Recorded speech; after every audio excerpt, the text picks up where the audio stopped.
আজকের ভিডিওতে আমি আলোচনা করব যে আগামী দিনে মার্কেট কেমন থাকবে। আপনারা নিশ্চয়ই অবগত, জানেন যে মার্কেট একটা খুব সুন্দর হাই তৈরি করেছিল এবং তারপর থেকে আমাদের হরমুজ প্রণালী মানে আমেরিকা আর ইরানের মধ্যে যে একটা যুদ্ধের ফলে যেখানে আমাদের জাহাজের ব্যারেল আসা বন্ধ হয়ে গেছে, মানে তেল আসা তেল আসা বন্ধ হয়ে গেছে, যার ফলে ইন্ডিয়ান মার্কেটে হিউজ একটা ডাউনফল দেখা গেছে। কিন্তু বর্তমানে একটু রিকভারিও করেছে। গত 2 সপ্তাহ, যদি আমি 1 উইক চার্টে আছি নিফটি ফিফটির, গত 2 সপ্তাহ রিকভারিও করেছে। তবে বর্তমানে এই সপ্তাহটা একটু ডাউন গেছে, এই সপ্তাহটা একটু নিচের দিকে এসছে। তবে আগামী দিনে কেমন থাকতে পারে, আপনি কি এই মুহূর্তে সুইং ট্রেডিং এর জন্য স্টকগুলো কি চুজ করতে পারেন, যে আগামী 15-20 দিন কি 1-2 মাসের জন্য?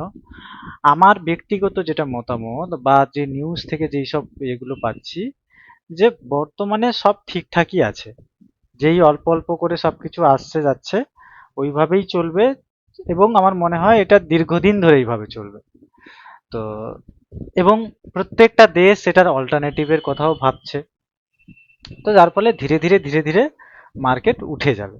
এই মুহূর্তে আমার মনে হয় যে হ্যাঁ, এই মুহূর্তটাই বেস্ট টাইম কিছু শেয়ারকে দেখে রাখার। কিছু শেয়ার যেগুলো খুব ডাউন চলে গেছে, সেই শেয়ারগুলো ধীরে ধীরে যেগুলো উঠছে দেখে রাখার। এবং আমি তো এখানে টেকনিক্যাল জায়গাতে আছি, এটা নিফটি ফিফটির ইন্ডেক্সে আছি।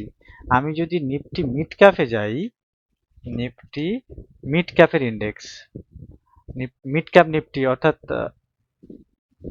নিফটি ফিফটির পরে যেটা, তো এটা দেখতে পাচ্ছেন এর যে প্রাইস অ্যাকশন, এটা এত সুন্দর প্রাইস অ্যাকশন যে এরপরে এই মানে একটা নেক্সট যে 1 মাসের আমি এতে আছি, ক্যান্ডেলে আছি, মানে একদম ইন্ডিকেশন দিচ্ছে যে স্ট্রং বায়ার বর্তমানে রয়েছে এই লাস্ট 1 মাসের ক্যান্ডেলে।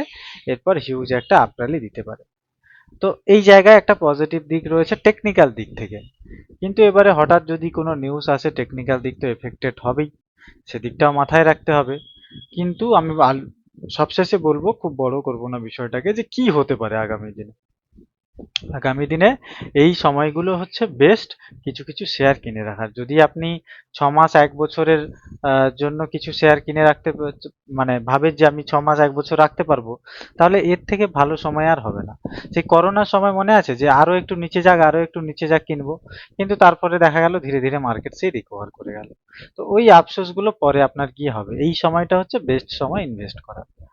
আর 6 মাস 1 বছরের জন্য না, আপনি ভাবছেন যে 10-15 দিনের জন্য, 10-15 দিনের জন্যও আমি বলবো যে কিছু শেয়ার আছে যেগুলো 10-15 দিনের জন্য মেনলি, আপনি তো নিউজের উপরে বেস করে থাকতে পারেন না, টেকনিক্যাল দিকে বেস করে থাকতে হবে। তো 10-15 দিনের জন্য বা 1-2 মাসের জন্য আপনাকে টেকনিক্যাল দিকটা দেখতে হবে যে পজিটিভনেস কেমন, সেটা দেখে ইনভেস্ট করলে সবচেয়ে বেটার হয়। কিন্তু যদি 1-2 মাস, 1-2 বছর, 6 মাস 1 বছর 2 বছরের জন্য আপনি ভেবে থাকেন, এই সময়টা হচ্ছে বেস্ট।